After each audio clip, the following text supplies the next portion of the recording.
एक बार महान बौद्ध भिक्षु बोधिधर्मन के पास एक व्यक्ति आता है और उनसे कहता है कि महात्मा जी, मैं आपसे उन गुणों के बारे में जानना चाहता हूँ जो किसी व्यक्ति के जीवन को सफल और खुशहाल बनाते हैं। उस व्यक्ति की बात सुन बोधिधर्मन उसकी तरफ बड़े ध्यान से देखते हैं और तब कहते हैं कि सबसे पहले तो ये जान लो कि कोई भी व्यक्ति इसलिए सफल नहीं होता क्योंकि वो इसकी कामना करता है, बल्कि इसलिए होता है क्योंकि वो इसे कमाता है। हर व्यक्ति सफल होने की कामना करता है, लेकिन ये मिलती उसे ही है जो इसके काबिल होता है। ये सुन व्यक्ति कहता है कि महात्मा जी, मुझे ये असफलता बहुत बुरी लगती है। मैं जब भी असफल होता हूँ मुझे बहुत दुख होता है। मैं भीतर से पीड़ा का अनुभव करता हूँ। ये सुन बोधिधर्मन कहते हैं कि सबसे पहले तुम ये समझो कि योगी संस्कृति में सफलता और असफलता जैसा कुछ नहीं होता। जो व्यक्ति इस जीवन को एक विशाल संभावना की और मात्र एक सीढ़ी के रूप में देखता है, उसके लिए कोई असफलता नहीं होती। जो इंसान जीवन में घटने वाली साधारण घटना को भी अपना लक्ष्य बना लेता है, वही जीवन में सफल या असफल होता है। यदि कोई व्यक्ति इस जीवन को एक विशाल संभावना की सीढ़ी के रूप में देखता है और अगर उसके साथ कुछ अच्छा होता है तो उसे वो अपनी भलाई के लिए इस्तेमाल करता है, और यदि उसके साथ कुछ बुरा होता है तो वो उसे भी अपनी भलाई के लिए ही देखता है, इस्तेमाल करता है। देखो, यदि समय अच्छा चल रहा है, परिस्थिति आपके अनुकूल हो, तो कोई मूर्ख इंसान भी खुश और शांत रह सकता है। लेकिन वही परिस्थिति हमारे हाथ में ना हो, हमारे खिलाफ हो और हर तरफ से निराशा हमारे हाथ लगे, तो ऐसी स्थिति में भी व्यक्ति को खुश और शांत रहने के लिए अपने भीतर कुछ अलग होना जरूरी है। यदि एक राजा के पास अपने शत्रु राज्य की सेना की तुलना में अधिक सेना है, तो ऐसी स्थिति में एक कमजोर और कायर राजा भी उस युद्ध को जीत सकता है। लेकिन वहीं दूसरी स्थिति में देखें तो इस युद्ध को जीतने के लिए अद्भुत साहस और हिम्मत व योजना की जरूरत पड़ेगी। अब कहने का अर्थ यह है कि हमारे जीवन में विपरीत परिस्थितियां आएंगी ही। अब या तो हम उसका उपयोग कर सकते हैं खुद को और भी मजबूत और बेहतर बनाने के लिए, या फिर बैठकर रो सकते हैं। अब इसका चुनाव हमारे स्वयं के हाथ में है और ये नियम हर चीज के लिए लागू होता है। बोधिधर्मन उस व्यक्ति की तरफ देखते हुए कहते हैं कि मान लो तुम्हारे जीवन में एक बहुत ही भयंकर घटना घटी, लेकिन यदि चाहो तो इसका भी इस्तेमाल स्वयं के विकास और खुशहाली के लिए कर सकते हो। यदि तुम साफ तौर पर यह देख पाते हो तो कि तुम्हारे जीवन की ये सारी छोटी मोटी घटना एक सीढ़ी है उस विशाल संभावना तक पहुंचने की। चुनना तुम्हें है। बस महत्वपूर्ण यह है कि तुम कुछ भी करो, बस लक्ष्य केवल एक ही है, उस विशाल संभावना की ओर जाना। और यदि तुमने इसे निर्धारित कर लिया तो तुम्हारे जीवन की हर घटना तुम्हारे लिए फायदेमंद बन जाएगी। सफलता फायदेमंद है, ये हम जानते हैं, लेकिन असफलता की बात करें तो असल में ये और भी ज्यादा फायदेमंद है। इसलिए उससे डरना बंद करें, क्योंकि असफलता स्वयं में बहुत डरावनी है। यदि आप इससे डरेंगे तो ये आपको और भयानक डरावनी लगेगी। इसलिए असफलता से डरो मत। ये सुन व्यक्ति कहता है कि महात्मा जी, मैं आपकी पहली बात तो समझ गया कि मुझे असफलता से डरना नहीं चाहिए, लेकिन क्या आप मुझे समय के नियंत्रण के विषय में कुछ बता सकते हैं? मेरा समय पर कोई नियंत्रण नहीं है। मैं अपना अधिकतर समय व्यर्थ की चीजों में गवा देता हूँ। आखिर मैं अपना समय निर्धारित कैसे करूँ?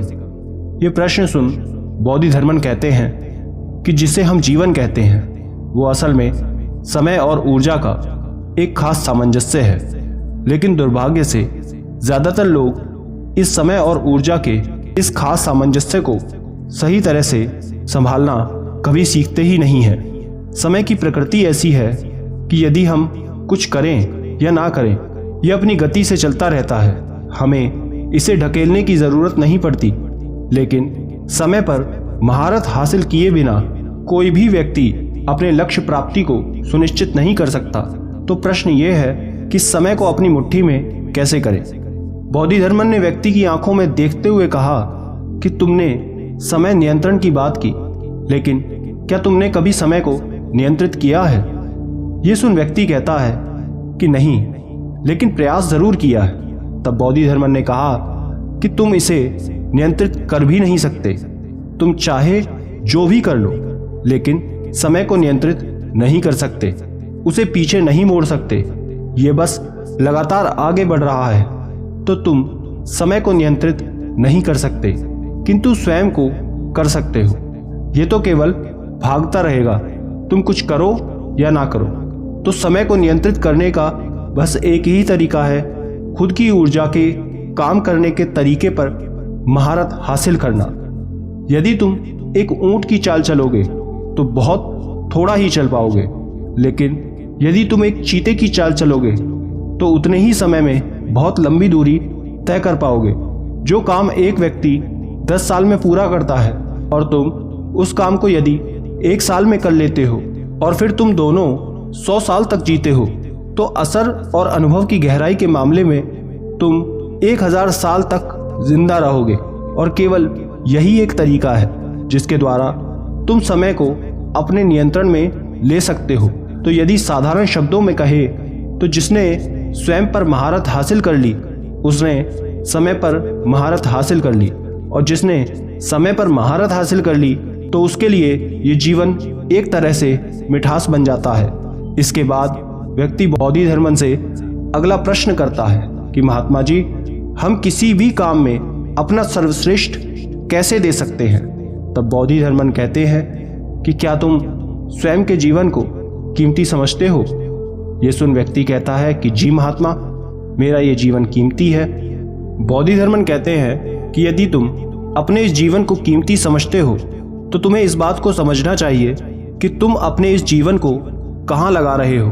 तुम्हें सिर्फ इसलिए किसी काम को नहीं करना चाहिए क्योंकि दूसरे भी इसे कर रहे हैं। जब तुम किसी भी काम में अपना ये कीमती जीवन, समय और ऊर्जा लगाते हो तो तुम्हें केवल वही कार्य को करना चाहिए जो तुम्हारे लिए मायने रखता है और जिसे करने में तुमको आनंद आता है। इस बात से कोई फर्क नहीं पड़ता कि कोई काम फायदेमंद है या नहीं। यदि उस काम को करने में तुम्हारा दिल नहीं है तो तुम उसमें कभी अपना सर्वश्रेष्ठ नहीं दे पाओगे। किसी भी काम में अपना सर्वश्रेष्ठ देने के लिए तुम्हें उस काम से प्यार होना चाहिए, और जब तक तुम किसी काम में अपना सर्वश्रेष्ठ नहीं देते तब तक तुम उस काम में मंत्रमुग्ध कर देने वाला प्रदर्शन कभी नहीं कर सकते और तुम्हारे साथ शानदार चीजें कभी घटित नहीं होंगी। दुनिया का तुम चाहो तो कोई सा भी काम करो, यदि उस काम के प्रति तुम पूरी तरह समर्पित नहीं हो तो तुम कभी भी कोई महत्वपूर्ण काम नहीं कर पाओगे।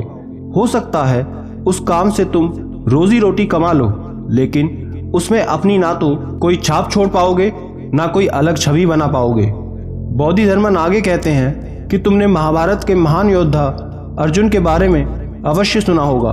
वो व्यक्ति तीर को निशाने पर लगाने के अलावा कोई और काम नहीं जानता था। उनका पूरा समर्पण केवल तीर को निशाने पर मारने पर था, और वो तीर को ऐसा निशाने पर मारते थे जैसा कोई मार नहीं सकता था, और इसी कारण वो अपने समय के सर्वश्रेष्ठ धनुर्धर बन गए।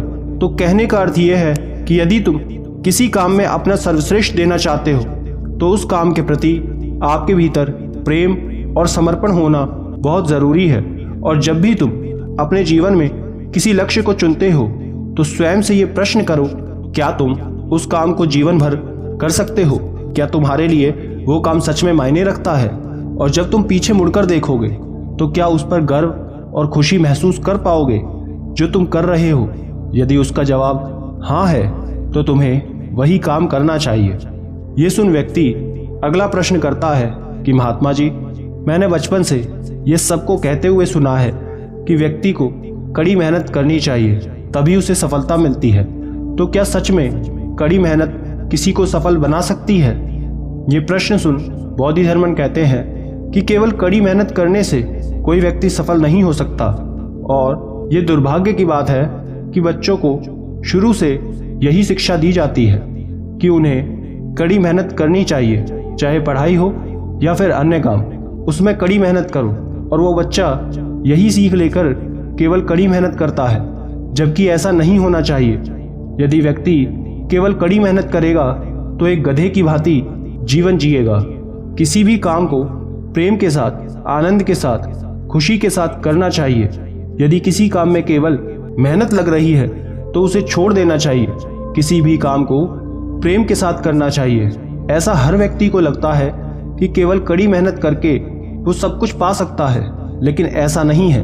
कड़ी मेहनत के साथ हमें और भी सही चीज़ें सही तरह से सही समय पर करनी पड़ेंगी, तब जाकर बात बनेगी। जिन लोगों ने जीवन में सफलता पाई है उन्हें केवल कड़ी मेहनत से सफलता नहीं मिली है, उसके साथ उन्हें यह पता था कि उनके काम को करने के लिए सही चीज़ क्या है। नहीं तो उनके इस क्षेत्र में कितने लोग असफल हो गए होंगे। हो सकता है कि वो इनसे अधिक मेहनती होंगे, लेकिन तब भी वो असफल हुए। और ये सफल हुए क्योंकि उन्होंने सही चीज़ और सही समय को समझा कि उन्हें मेहनत के साथ क्या करना है। इसलिए केवल कड़ी मेहनत से कुछ नहीं होगा जब तक उस काम को सही तरह से नहीं किया जाएगा। ये सुन व्यक्ति कहता है कि महात्मा जी, मैं अंत में आपसे बस एक और प्रश्न करना चाहता हूँ कि जीवन को कैसे सही तरह से हम जी सकते हैं, उसके लिए हमें क्या करना चाहिए। तब बोधिधर्मन कहते हैं, यदि तुम किसी काम को सही तरह से करना चाहते हो तो तुम्हें उसके लिए सही जानकारी होना बहुत ज़रूरी है। उदाहरण के लिए, यदि तुम घुड़सवारी करना चाहते हो तो उसके लिए तुम्हें उसे चलाने की सही जानकारी होनी चाहिए, अच्छे से ज्ञान होना चाहिए। और यही चीज़ हमारे जीवन पर भी लागू होती है। यदि आप इस जीवन को सही तरह से चलाना चाहते हो तो हमें जीवन की प्रकृति के बारे में सही तरह से पता होना चाहिए। उदाहरण के लिए, तुम यदि एक घोड़े को चलाना चाहते हो तो उस घुड़सवारी के लिए तुम्हारा साधारण और ऊपरी ज्ञान बहुत है, लेकिन वहीं कोई घुड़सवार सैनिक उस घोड़े को युद्ध में ले जा रहा है तो उसे उस घुड़सवारी का पूरा ज्ञान और घोड़े के व्यवहार के बारे में सब कुछ पता होना चाहिए कि घोड़ा कब कैसे व्यवहार करता है। ठीक उसी तरह यदि तुम इस जीवन को बस जीकर चले जाना चाहते हो तो उसके लिए तुम्हें कुछ ज़्यादा करने की ज़रूरत नहीं है। लेकिन यदि तुम अपने इस जीवन को संपूर्ण अस्तित्व और जागरूकता के साथ जीना चाहते हो तो तुम्हें इस जीवन को, स्वयं को पूरी तरह से गहराई से जानना होगा। यदि तुमने खुद को बहुत ज़्यादा अशांति और व्यर्थ की चीज़ों से भर रखा है तो इसका मतलब है कि तुमने स्वयं को सही तरह से संभालना सीखा ही नहीं। यदि तुम ये नहीं जानते कि कैसे अपने जीवन को सतर्कता, जागरूकता, उल्लास, संतुलन के उच्चतम स्तर पर रखा जाए तो तब तुम केवल संयोग से ही सफल होंगे। और यदि तुम संयोग से सफल हो भी गए तो वैसे भी तुम इस सफलता को केवल भुगतोगे, इसका आनंद नहीं ले पाओगे। इसलिए यदि तुम उस जीवन को सही तरह से जीना चाहते हो तो तुम स्वयं को, शरीर को गहराई से जानने में समय लगाओ। इतना कहकर बोधिधर्मन ध्यानमग्न हो गए और व्यक्ति उनका धन्यवाद कर लौट जाता है। आशा करते हैं ये 5 बातें आपने अच्छे से सीखी होंगी। धन्यवाद।